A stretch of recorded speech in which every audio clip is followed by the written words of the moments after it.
Hey there, guys, welcome back. Morning here. So today I want to talk about a topic that I'm sure you've heard happen before, or you've seen or experienced it before. It happens in relationships, it happens on the job, and it happens in groups. And that thing is weaponized incompetence, right? That phenomenon where someone feigns incompetence to get out of doing a task on purpose.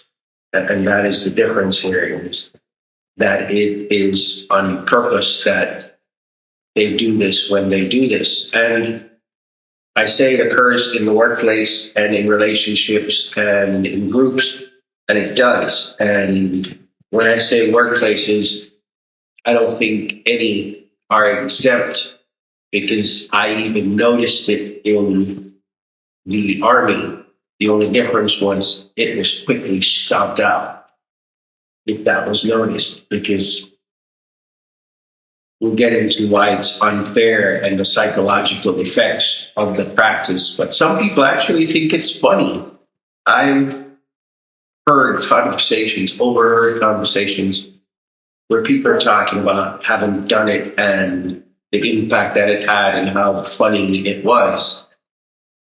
My eavesdropping opinion was just like, no, that is not. It's actually childish, irresponsible, and dangerous. But workplaces, you've seen it. But I want to pick on us guys today specifically and talk about when it occurs in relationships where us men don't defend our partners from behaviors such as a son denigrating his mom in front of his spouse and his father, and the father does nothing about it. Actually, the father acts as if he didn't hear the altercation. And I'm sure I'm not the only one who's seen that. And look, according to the pros, there are causes for this. One of the primary ones being culture, where some cultures just don't indulge in what they perceive as confrontation.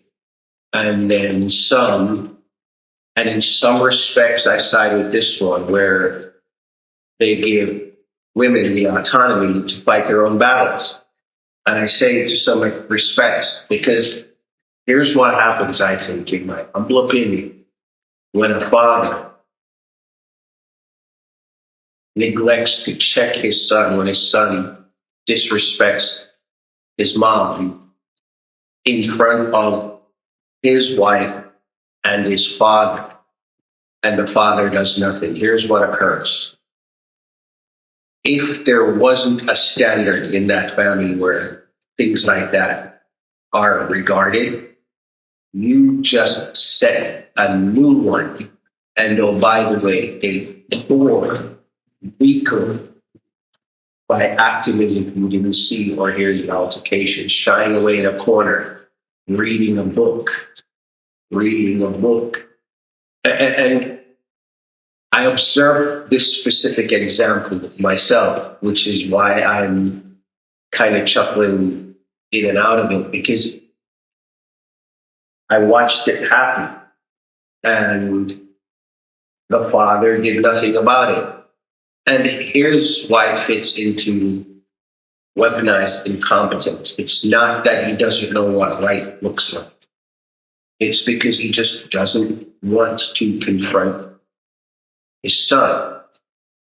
And oh, by the way, just a little backstory. His son can be a little prick. Thinks he knows everything, thinks he's right on everything. So there's that. So back to the culture, I don't think the father wants to escalate what is not escalatable or shouldn't be escalatable. So instead, he feigns incompetence in checking his son. My question, see that there is a cultural side and some psychological wiring to where the person is just not confrontational and don't see interfering as theirs to do. And I agree to some respect on that too. Not every hill is ours to die on, right? There's some things that need to work themselves out. The same thing goes for some societal issues. There are just some things that need to work themselves out without people getting bent out of shape and thinking they have to fix everything. And I think another episode, Savior comes, right? Having to come to the rescue of everything. But at the same time, how much is enough? How often are you going to watch your son do that and not say anything? Or how long are you going to be that employee that sees and can prove the behavior in the workplace and you say nothing? And oh, by the way, you get burnt out and others because you're picking up someone else's slack because they're slacking. And I'll come to the behaviors and how to overcome some of them. But seriously, am I the only one who sees where people weaponize incompetence to get over and make the same salaries as others that are, burning the candle on both ends, burning the midnight oil, doing their due diligence? I mean, it's a thing. It does exist. But again, until we check or correct the behavior, right? An observation is just an observation unless acted upon, especially when it comes to something negative. If you see a negative behavior, you just keep bitching about it and never do anything about it within your powers to do anything about it, then what is the purpose? Why are you even bothered? And I know I brought up culture, and where the psychological effects are concerned, culture plays a big role, especially socially, right? Because socially weaponized incompetence can perpetuate stereotypes. Indeed, they can, especially regarding roles and seniority, right? In cultures, it's a thing. I mean, take, for instance, women in workplaces, right? Or at home might find themselves doing more invisible labor because of their partners or colleagues manufactured helplessness, right? That's just one of many examples I can use. And then the impact on our relationships and organizations. I mean, I think they kind of spell themselves out, My audience, you guys are smart. You can figure this stuff out. I mean, like I said, you can figure this stuff out. In organizations, it quickly can erode productivity and trust. And competent workers will just get frustrated and burnt out and eventually rotate. So you have this turnover at your organization that you're trying to figure out because there is a problem that is either going unchecked or isn't noticeable because people are just so busy and into their own zones that they don't see that. But yeah, workers will become frustrated and disengaged and end up rotating, and then you have these shortfalls on your projects and stalls on your projects. And I mean, you see the revolving door, right?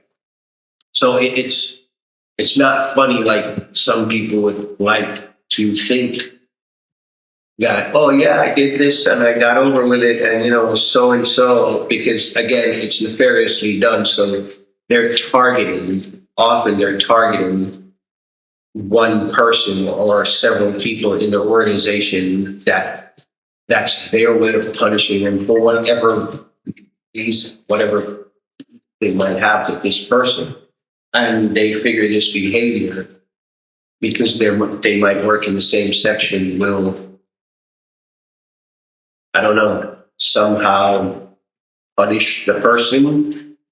And what they don't realize is that they punish everyone. And the behavior becomes systematic, and the organization, as an organization, suffers.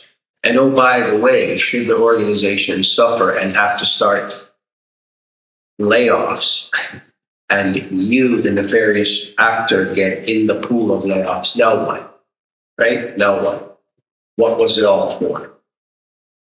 A moment of giggles? I mean, it goes deeper than that, folks. It goes deeper than that, where some people aren't aware of why they're so overworked.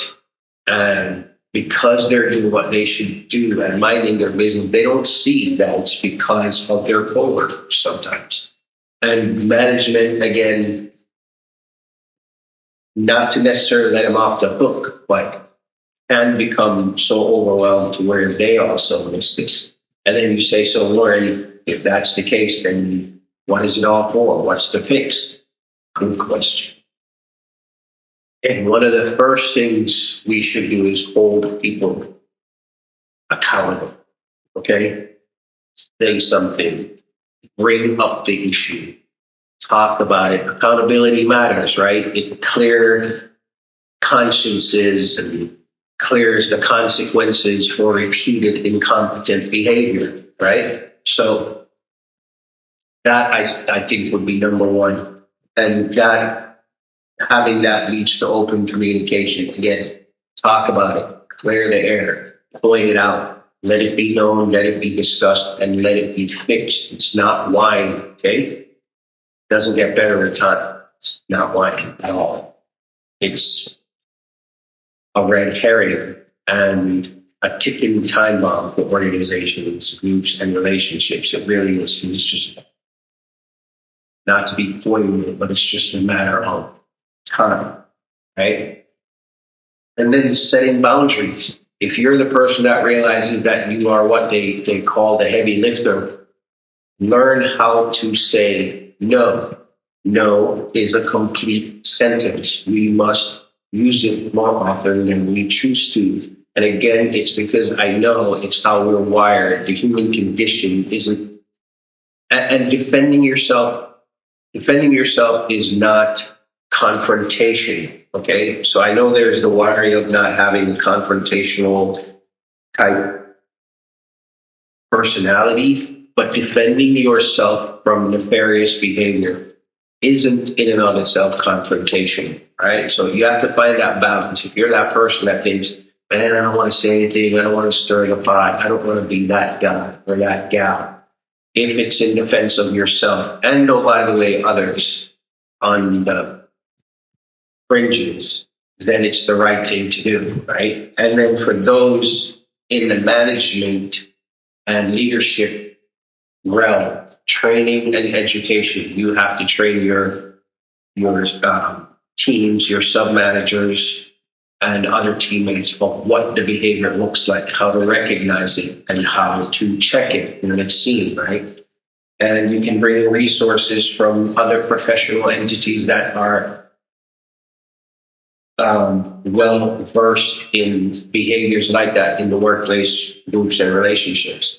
So there are those things that you can do, right? But accountability, I think, is number one.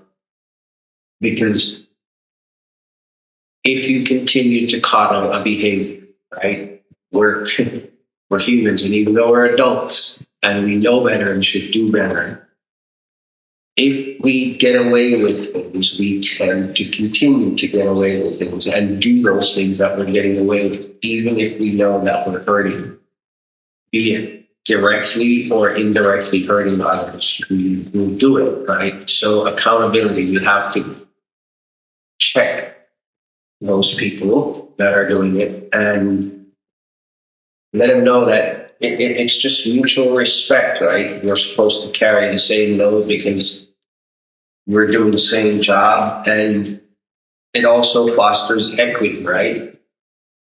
Just fairness across the board.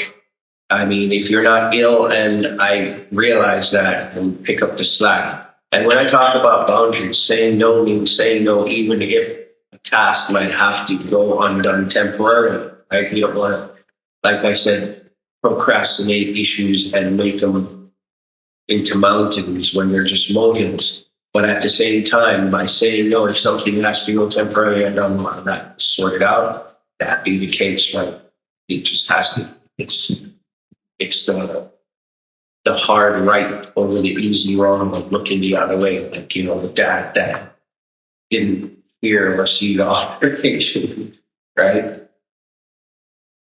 But if we have open communication in fairness in the distribution of work and task, then everybody will understand their role and understand how not doing their part impacts the overall. But I don't want to keep you much longer. And if you're still with me, you guys know that already. You're rock stars, and I appreciate you stopping by and giving me a listening ear. But yeah, I don't want to keep you much longer. But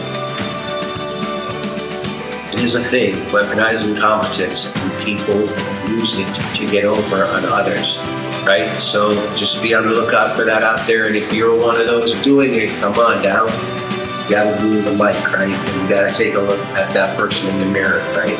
And on to our next conversation. You be good out there. Take care of yourselves, and we'll talk again soon. Listen.